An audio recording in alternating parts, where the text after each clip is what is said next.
Hello students, now I am taking the next topic that is the struggle to survive. ठीक है, कि जीने के लिए जो है उनको स्ट्रगल करनी पड़ रही थी।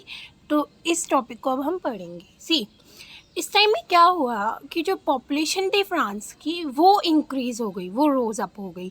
किससे? पहले जो 1715 में जब स्टार्ट हुआ था, जब बातें स्टार्ट रखी गई थी, ठीक है, तो उस टाइम में जो फ्रांस की पॉपुलेशन थी दैट वाज 23 मिलियन इन 1715, और 1789 तक ये कितनी हो गई? 28 मिलियन। मीन्स 5 मिलियन जो है उसमें इन्हांस हो गई, उसमें इंक्रीज़ हो गई। ठीक है, अब देखिए क्या होता है, पॉपुलेशन तो ऑब्वियस ही बात है ग्रोथ करती है, पर पॉपुलेशन ग्रोथ करती है तो साथ साथ में उनकी डिमांड्स भी तो ग्रो करती है ना। जो उनको नीड है, जो उनकी चाहे बेसिक नीड्स हैं, चाहे सोफिस्टिकेटेड नीड्स हैं, अलग अलग नीड्स भी तो उनकी डिमांड, मतलब उनकी जो डिमांड्स है वो भी ग्रो करते हैं।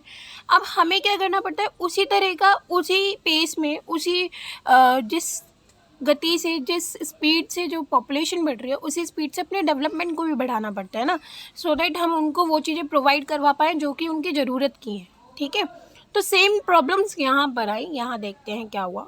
This led to a rapid increase in the demand for food grains. जैसे पॉपुलेशन इंक्रीज हुई तो उनकी डिमांड भी किसके लिए?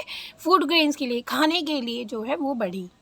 Production of grains could not keep pace with the demand. ठीक है, तो उस टाइम में जो फसलों का प्रोडक्शन हो रहा था वो, और जो लोगों का इंक्रीमेंट हो रहा था, लोगों की जो ग्रोथ हो रही थी, वो दोनों की जो पेस थी, दोनों की जो स्पीड थी वो मैच नहीं कर पाई। प्रोडक्शन ऑफ ग्रेन्स जो है कम हो रही थी और पॉपुलेशन जो है वो ज़्यादा तेज़ी से बढ़ रही थी, जिस वजह से क्या हुआ, डिमांड जो है बढ़ती हुई देखी। ठीक है, बहुत जगह ऐसा दिखा कि डिमांड्स फुलफिल नहीं हो रही हैं। So the price of bread which was a stable diet of the majority rose rapidly. ठीक है, क्योंकि प्रोडक्शन नहीं थी फूड ग्रेन्स की, तो वहाँ की सरकार ने क्या किया, जो ब्रेड था उनका, जो मेजॉरिटी स्टेपल फूड था। स्टेपल फूड मतलब क्या होता है? जो सबसे ज़्यादा यूज़ होता है, सबसे ज़्यादा कंज्यूम किया जाता है ना, सबसे ज़्यादा खाया जाता है। ठीक है, उस फूड को, जैसे इंडिया का व्हीट एंड राइस है, ठीक है, तो स्टेपल फूड क्रॉप, तो वहाँ पे ब्रेड जो थी, जो मेजॉरिटी पॉपुलेशन की स्टेपल फूड क्रॉप थी, उसके राइस उन्होंने बढ़ा दिए, सो दैट कि कम खरीदेंगे और कम खाएंगे। पर उससे क्या होगा? उससे भूख तो नहीं मिटेगी ना, लोग भूखे तो रह ही जाएंगे। Most workers were employed as laborers in workshops whose owner fixed their wages. Mostly जो workers थे जनरली laborers के तौर पे काम करते थे वर्कशॉप्स में, जिनकी जो wages थी, जो तनख्वाह थी, जो दिन का एक सैलरी हुआ करता था, वो फिक्स था। अब देखो क्या कह रहे हैं यहाँ पे, कहने की क्या बात हो रही है कि महंगाई तो बढ़ रही थी पर उनकी जो वेजेस थी, उनकी जो इनकम थी वो नहीं बढ़ रही थी। ठीक है, but wages did not keep with the rise in prices. कि अब जो वेजेस भी थी, जो तनख्वाह भी थी, जो आमदनी भी थी, वो भी जो प्राइसेस बढ़ रहे थे उनका साथ नहीं दे पा रही थी, उस स्पेस को, उस स्पीड को मैच नहीं कर पा रही थी। So the gap between the poor and the rich widen. इसीलिए जो अमीर और गरीब के बीच में जो गैप था वो बढ़ता चला गया। Things became worse whenever drought और hail reduce the harvest.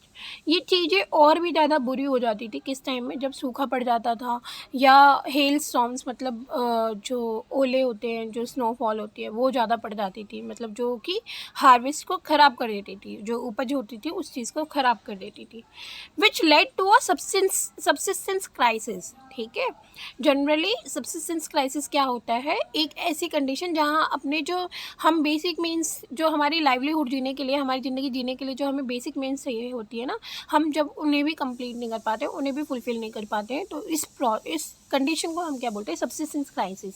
C here, an extreme situation where the basic means of livelihood are endangered. Okay, something that occurred frequently in France during the old regime. तो ये जो पुराना शासन हुआ करता था, जो लुईस 16 का ऑटोक्रेटिक रूलरशिप का जो शासन हुआ करता था, उस टाइम में फ्रांस में ये बार बार देखने को मिलता था कि इस तरह के सब्सिस्टेंस क्राइसिस जो है बार बार आते रहते थे। क्यों?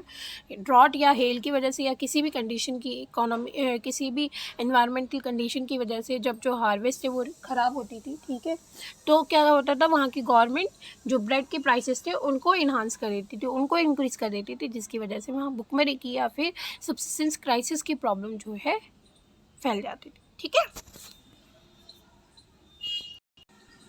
अच्छा, बच्चे, जो मैंने आपको सब्सिस्टेंस क्राइसिस समझाया है उसी के बेसिस पर मैं आपको ये एक्टिविटी वर्क करने के लिए दे रही हूँ। देखिए यहाँ पे एक चार्ट दिख रहा है आपको, ये चार्ट है ना, ये वाला चार्ट जो है, ठीक है। और यहाँ पे कुछ क्लू पॉइंट्स दिख रहे हैं ये एक्टिविटी वर्क में यहाँ पर, ठीक है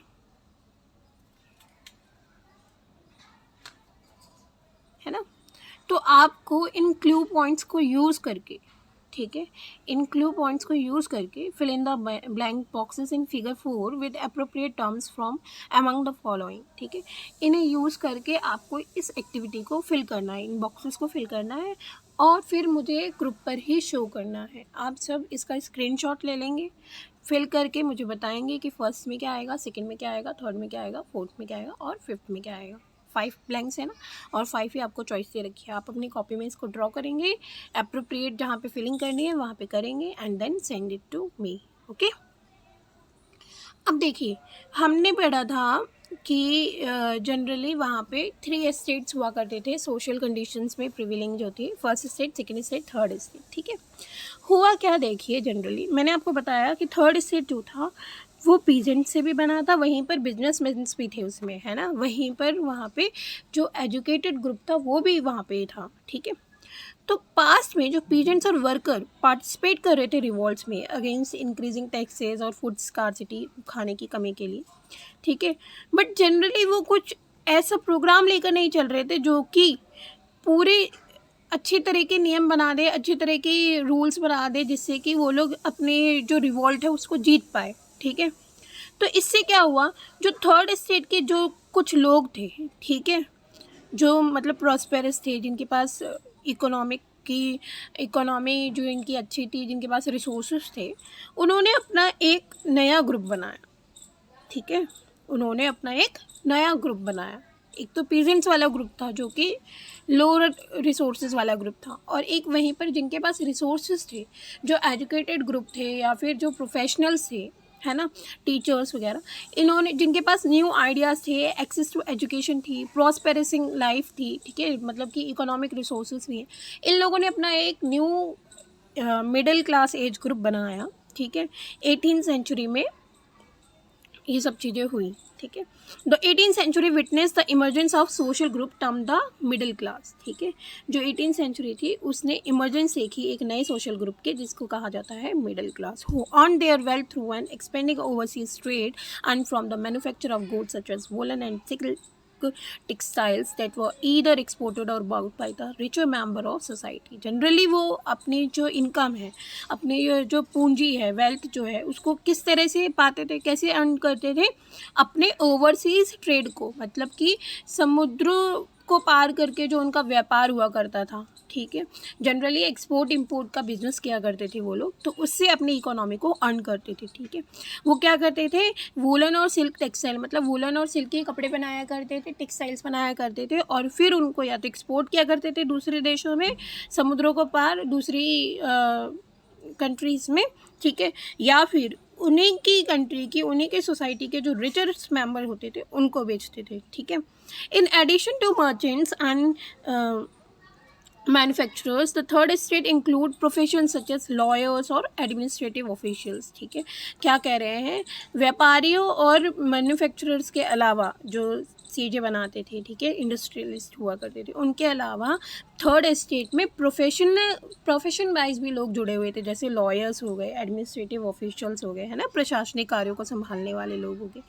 all of these were educated and believe that no group in society should be privileged by birth. ये सारे ही जो लोग थे इस पूरे ग्रुप में पढ़े लिखे थे और बिलीव रखते थे और विश्वास रखते थे कि कोई भी ऐसा ग्रुप नहीं है समाज में, कोई भी ऐसा इंसान नहीं है समाज में जिसको कि बर्थ से प्रिविलेजेस मिले, स्पेशल राइट्स मिले, ठीक है। Rather a person social position must depend on his merit. जबकि क्या कहते थे कि बर्थ से किसी को भी प्रिविलेज नहीं मिलना चाहिए, पर समाज में अगर उसने अच्छा कुछ काम किया है, समाज में उसने कोई पोजीशन को अचीव करा है, तब उसे ज़रूर कहीं ना कहीं मैरिट लिस्ट में रखना चाहिए। These ideas envisaging a society based on freedom and equal laws and opportunities for all were put forward by philosophers such as John Locke, Jean-Jacques Rousseau. In his two treatises of government, Locke sought to refute the doctrine of the divine and absolute right of the monarch. ठीक है। ये जो ideas थे लोगों के, है ना, इस समाज में ये जो आइडियाज़ चल रहे थे जनरली किस पर बेस्ड थे? फ्रीडम पर, कि हाँ हमें जो है स्वतंत्रता चाहिए, हमें हमारे अधिकार चाहिए, हमें इक्वल लॉ चाहिए, हमें समान कानून चाहिए, ठीक है।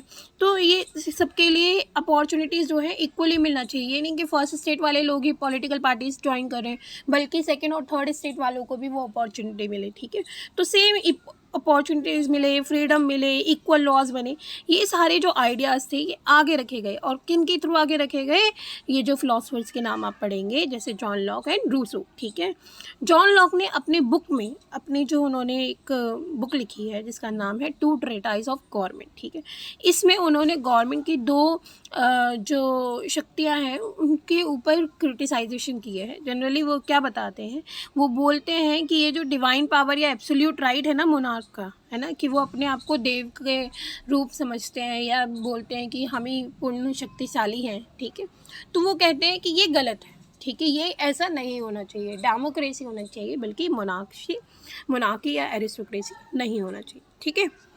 Rousseau carried the idea forward, proposing a form of government based on a social contract between people and their representative, ठीक है।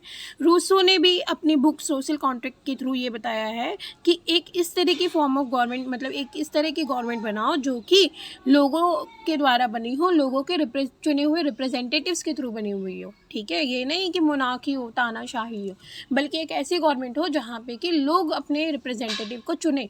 जैसे हम लोग चुनते हैं ना अपने रिप्रेजेंटेटिव को वोट देकर कि हमें बीजेपी का रूल देना है या कांग्रेस को रूल देना है जब अबव 18 हो जाते हैं, तो वैसे ही वहाँ पे रूसो ने ये बात रखी थी, ठीक है। In the spirit of laws Montesquieu propose a division of power within the government between the legislative, executive and the judiciary. अब देखिए यहाँ पे तीसरा नाम भी आया है फिलोसफर का। ये सारे फिलोसफर्स हैं। फिलोसफर जनरली क्या होते हैं? दार्शनिक जो होते हैं ना, मतलब जो चीज़ों को समझ के, सोसाइटी को समझ कर अपने व्यूज़ देते हैं, अपने बातों को बताते हैं, अपने आइडियाज़ देते हैं जनरली, ठीक है। तो उनको हम फिलोसफर्स बोलते हैं। तो मोंटेस्क्यू ने अपनी बुक स्पिरिट ऑफ लॉ में बताया कि पावर का डिवीज़न होना चाहिए, जो शासन है ना, जो सत्ता है ना, उसका डिवीज़न होना चाहिए। किसी एक के हाथ में रहेगी तो क्या होगा? अनकंट्रोल्ड रहेगी, पर हमें उसका बंटवारा करना चाहिए। कैसे कैसे? जैसे इंडिया में है ना, इंडिया में इसको हॉरिजॉन्टल डिस्ट्रीब्यूशन ऑफ पावर बोलते हैं, ठीक है।